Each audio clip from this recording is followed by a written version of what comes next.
channel, Casey. That's me, Carrie Chug, the Sledge Storyteller. Here to talk about the ghoulish side of storytelling, but still open up discussion about how we can tell the best stories we possibly can. So, specifically, I wanted to do something special, obviously. Look into the roots of the big three classic horror monster types that go back, way back, and to take some creative insights from them and how they've evolved. So, I do have a history of loving monsters. I can remember back in my elementary days the series of books called the Crestwood House series, written by Ian Thorne. They had the Wolfman, they had Dracula, they had Mad Scientists, they had Frankenstein's monster. So these were the basis. I went a good 5-6 years reading about them, and it took about that long before I started experiencing the movies or the books. But here we'll start with werewolves, and they're very steeped in myth and folklore dating back to the earliest recorded history, with werewolves, were-tigers, were-lions, were-bears, basically the local apex predator. It became a ubiquitous thing. And the werewolf became folklore in medieval Europe, from superstition, real human conditions of extreme hair growth, and lycanthropy. It was a real psychological condition of believing you're a wolf. The full moon has always been a factor. Folklore never had it that people became werewolves from werewolf bites. But various legends had people becoming werewolves from rubbing special ointment on their bodies, wearing a wolf pelt, or drinking water from a wolf's footprint. But silver bullets as a werewolf's weakness, that's a purely Hollywood creation. But overall, the werewolf concept dips into letting loose human and animal instincts and turning the innocent into the aggressive, or a form of cruel destiny. Moving on to something with no basis in folklore, but is rooted almost entirely in a single novel, Frankenstein's monster. Now, who knows how many people are still oblivious, but I will still clarify that Frankenstein is the name of the scientist, and the monster is never given a name. But one compelling historical fact is the true-to-life efforts of an alchemist named Conrad Dippel, who did just what Victor Frankenstein did in the novel. Well, he tried to do during the 17th century. Dippel's experiments with electricity in the human body were performed in none other than Castle Frankenstein near Darmstadt, Germany. And the painful part of saying that is that I did spend 3 months in that very part of Germany and never found the opportunity to take the hike to the castle. But missed opportunity aside, in 1816, that was the year Mary Shelley published Frankenstein, and it was in the time of devotion to finding answers through science. That's what society was mainly about back then. And one aspect that made the story so compelling was that dichotomy between Frankenstein and the monster, where you see humanity build up within the monster while society ostracizes him, and Frankenstein himself makes jerk decisions that cost him the lives of people closest to him. In essence, the scientist and the creature destroy each other. If that's not enough of a gist, then you need to read the book and understand. And I'm no hypocrite. I have read Frankenstein, and I recommend you experience that. Now, one literary trope covered in the story draws from its secondary title, the modern Prometheus, and you could say that's a form of man versus nature. Of course, Prometheus in Greek mythology committed the unpardonable crime when he stole fire from Olympus and brought it to the humans, and thus empowered them to use fire. So Frankenstein, as a Prometheus, tried to pull down power to create life, and he also paid a heavy price for it.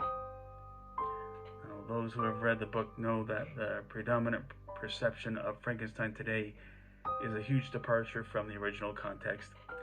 The first Frankenstein movie was made in 1931 by Universal Studios, which simplified the origin story. You can still sense some of the same spirit in the movie, but very few people have the complete picture of the whole story nowadays. But subsequent movies over the years pretty much have watered down the Frankenstein story.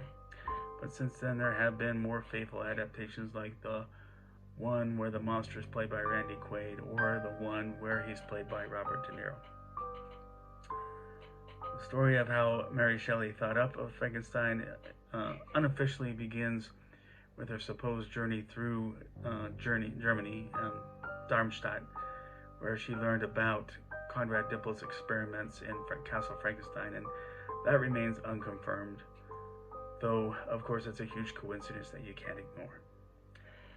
What is official is that Mary Shelley, her husband Percy, and their friends Lord Byron, Claire Claremont, and John Polidori were all on a vacation at Lake Geneva in Switzerland. And during a harsh thunderstorm, a contest was made for each to write a ghost story. Mary went through several days with writer's block before one night she had a nightmare. And to quote Mary, "I saw a hideous phantasm of a man stretched out and then on the working of some powerful engine show signs of life." Close quote. So listen to writers, write down your dreams. Now, the one monster everyone would expect to be at the tail end of this list is in fact Dracula. And unique in this list, Dracula is rooted in both ancient myth and folklore and a timeless novel. Like werewolves, vampires go back into ancient times in most cultures with the basic demonic bloodsucker. The kind of vampire we identify Dracula as comes from what we get from medieval Europe, primarily Eastern Europe, largely the region that includes Romania and Hungary. So within that region is Transylvania. But it was commonplace to exhume dead bodies, and notice bloated skin and blood all around the mouth, all from the natural process of decay. And there came the presumption that this person had been a vampire. The well-known modern lore that existed then included morphing into a bat, the garlic and cross or any symbol of purity as vampire repellent, or killing them with a wooden stake through the heart. Interestingly, the whole medieval purpose to that was that the wooden stake would both kill them and pin them into the ground so that they couldn't get up. But in the 18th and 19th centuries, amid improvements in printing and education, vampire stories were part of the explosion of literature making its way to the masses. Such stories included poems like Heinrich August Ossenfelder's Der Vampire. Then the first prose vampire story published in England is believed to be the aforementioned John Polidori's The Vampire of 1819, and the British penny dreadful serial Varney the Vampire, which ran from 1845 to 1847. Also, Sheridan Le Fanu's Carmilla ran from 1871 to 1872, a female vampire. Which brings us to Bram Stoker. Many observers believe that his two literary inspirations for Dracula were the aforementioned Varney the Vampire and Carmilla. As many of you know, Dracula comes from the name of the Transylvanian prince named Vlad Dracula, son of Vlad Dracul. Stoker picked up the name from a book, an account of the principalities and of Wallachia and Moldavia, which was written by William Wilkinson. Vlad Dracula tends to be referred more often as Vlad Tepes or Vlad the Impaler, but he picked that up in much the same manner as William the Conqueror or Ivan the Terrible, in his case because of his infamous method of torture and execution, which was impalement. But For a long time before the 19th century, vampires were hairy, repulsive, and feral, and preyed on family, neighbors, or livestock during the night. The aforementioned The Vampire, written by John Polidori in 1819, depicted its vampire as a handsome aristocratic charmer, and that became the basis for other subsequent depictions. But Stoker took 2 steps back, and Dracula had the money of an aristocrat, but he wasn't a charmer. In the words of the main protagonist, Jonathan Harker, his face was a strong, very strong aquiline, with high bridge of the thin nose and peculiarly arched nostrils, with lofty domed forehead and hair growing scantily around the temples but profusely elsewhere. His eyebrows were very massive, almost meeting over the nose, and with bushy hair that seemed to curl in its own profusion. The mouth, so far as I could see it under the heavy mustache, was fixed and rather cruel looking, with peculiar sharp white teeth. These protruded over the lips, whose remarkable readiness showed astonishing vitality in a man of his years. For the rest, his ears were pale and at the tops extremely pointed. So if you call that charming, I call you weirder than me. Now, besides just that quote, and like Frankenstein, I've read Dracula the novel, and I can remember having to adjust my preconceived mental picture of Dracula because of what I was reading, having been so acquainted with that Dracula image we associate because of Bela Lugosi, and that was the charmer type of Dracula. But Dracula was meant to be a hideous danger that initially seemed extremely eccentric before things went out of control with the deadly chaos that he ensued. The YouTube vlogger pseudonym Red of the channel Overly Sarcastic Productions, in her spotlight on Dracula, she points out that it's more about the ambivalence than to center your attention directly on Dracula, which I agree. Play adaptations of Dracula were going nowhere until they went the charmer route, with the idea that the charm would serve to seduce his victims. But even before those plays were successful, there was the 1922 silent film Nosferatu, a successful film.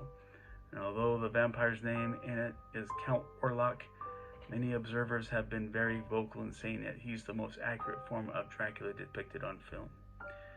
Here the Count's head is very misshapen with pointed ears and unnatural fangs. The plot is much the same as the Dracula novel, enough so that Bram Stoker's widow successfully sued the studio over copyright claims, and all copies of the film were ordered destroyed. But if you enter Nosferatu on YouTube, you'll find that the movie is rarely available, so lucky us. And I have to admit that I still enjoy Lugosi as well as Christopher Lee and Frank Langella.